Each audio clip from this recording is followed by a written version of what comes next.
Hello ma'am punamang ay channel da taram no oksari ado hajik se ayuk ni bako jum da lai jum Saturday Sunday se ayuk da lai bane ado ai video si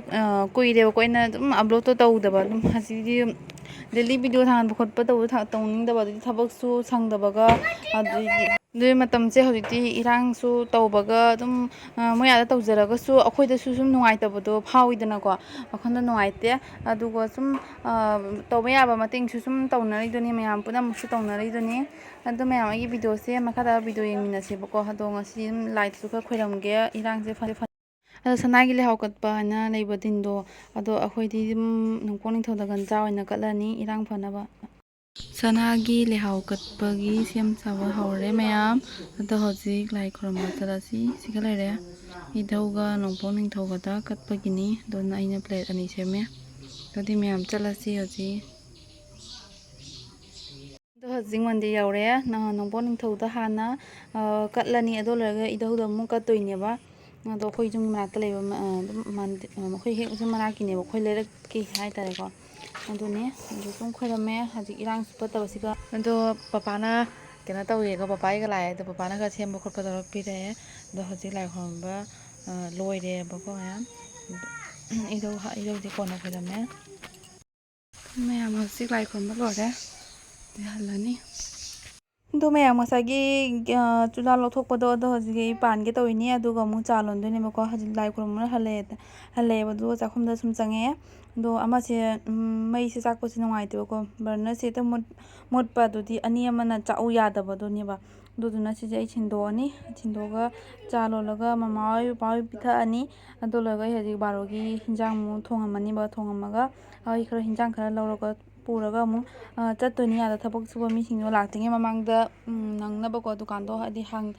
na ba na tadi moi thonga da ngai raga hita leirami ba ko do nungai te dana phamam jure te ma pan da dina ado moi lepa ga loina leirangani ba do na i nang na ba tawani ado angang de ai sum dum da la ba ni na hodok tre ba ko ado husband ne su tum mi hagotri ado ma ti breakfast taw do sum mai nang na sum chat pa ma taw do mai sum chawe hagolak to ni ado ai hoi tani ba nang na ba loina hadi ten to hona do je ko adu ni pa nupi ga life se hadi mana de fazana khenai ma'am ado se mama se hingun nung dagi ma pochi khar heklai ni moro ke ka ado ai horan chapada pugo ana hai ni bako do hinjang kai thong do na hara me ngonda जो सिगी burner जाम रेबको कनो the guide बको मतम ताहौरबा खंगदेबा तो सिगी जाम सिग थोंगनी अदो कोन थे guide ताहौबदो guide सु यावरमदे लंबी ताहौरिदा कमाय ताहौरिनो खंगदेबको अदो हेजि हाना की थेरगा तो खतारे दो हेजि थोंगनी लोलनी सिग जा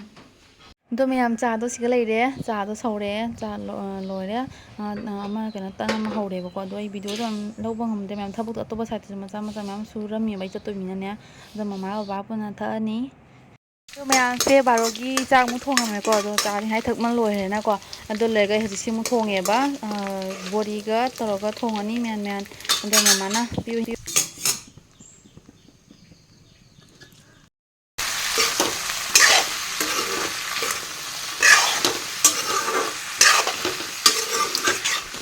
फेवंग मरुगा आलू ने रदी कारोन गा तरोगा थोंगे मैम हावदा मालिक कुइरे सुमाय तो हिंजांग चादबो दुकान दा थाव gi kang manam na ta थाव dumde mana men thomoi cha phangdaba kuire masi dise men thomole charaga chalani ai hoji se ta thombo loraga phi ga sura mani bako do phi suraga chalani